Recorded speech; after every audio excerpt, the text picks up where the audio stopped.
Marta Castelli, 22 anni, è il nuovo presidente del Leo Club Host di Agrigento. Subentra Salvatore Malluzzo. Cerimonia svoltasi ieri presso un hotel della città con il consueto passaggio della campana.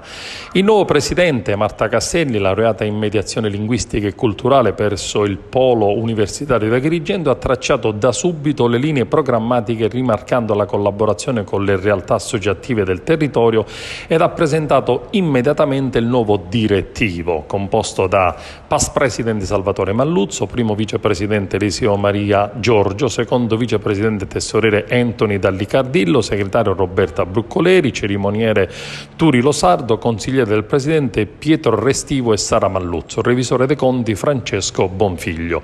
Sono stati presentati due nuovi soci, Turi Losardo e Mara Koshelev.